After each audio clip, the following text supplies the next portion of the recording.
first of all, what do you do in McLaren? Morning, Charlie. So I am strategist for Lando Norris.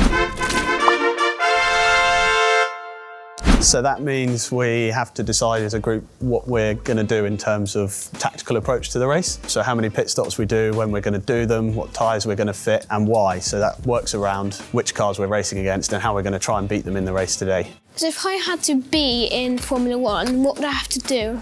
People think initially of just the drivers, but they're not the only people. There's their support engineering team, there's the people who design the car, there's the people who build the car, there's the people who brand it and work out which sponsors we want in the team. So there's all these different directions. So if you like the kind of engineering side, you can do the design side. If you're a bit more creative, you can work more in the kind of branding. So it's all really important.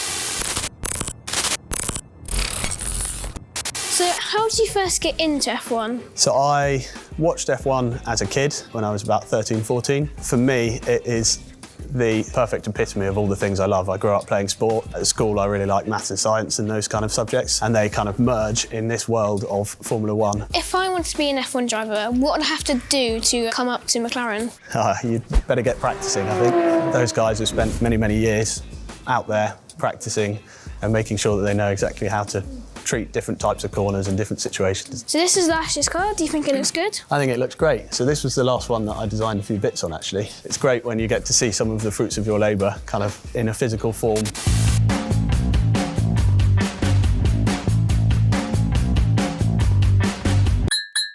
How much work do you usually have? We work a bit of an odd week. We build up to a race weekend and then we review it afterwards and then we have a long weekend off in the middle. Unlike the normal world of work where you might think you do 5 days and then have a weekend off, we tend to do 10 over a race weekend and then have a bigger break in the gap. What do you love in your job? The thing that I find the most exciting is the thrill on Sunday afternoon in the race when everything's happening and things move so quickly that you get out the other end and you can't even remember what's happened. You only get that by preparing for it and working hard. Making sure that I'm on top of everything is what I really enjoy.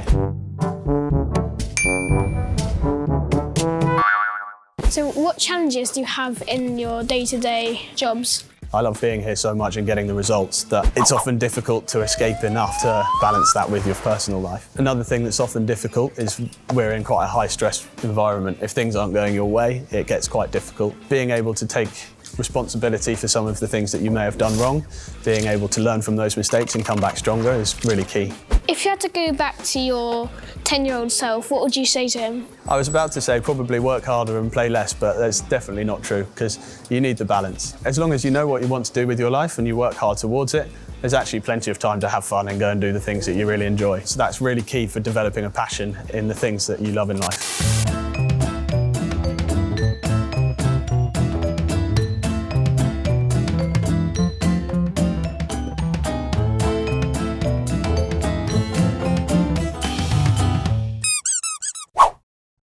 Right, so I've brought a little goodie along for today. Oh, yeah. We work in what we call the mission control room upstairs. We support the factory over the intercom. So I've brought along my headset, so I thought you might like to try it on and see what it's like.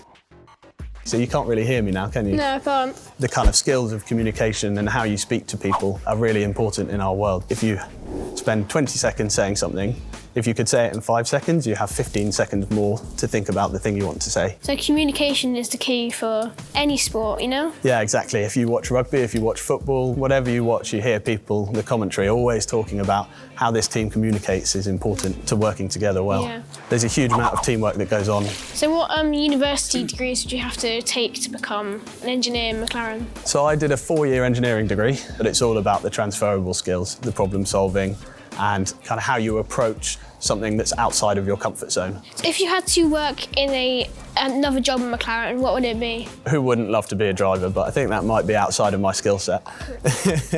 So what advice would you give to people who will be watching this and thinking, I want to be an engineer? Numbers are really key to everything we do, but it doesn't matter if it's economics, if it's maths at this stage. To be in the engineering world, it's probably worth trying to think about whether you want an engineering degree a bit further down the line. But equally, if you don't want to do further education, there are plenty of roles in manufacturing. It's worth trying to find someone that you can speak to about what you want to try and achieve and help you out in the kind of direction you need to take and give you some support in the things that you want to do and the things that you can do to make that happen.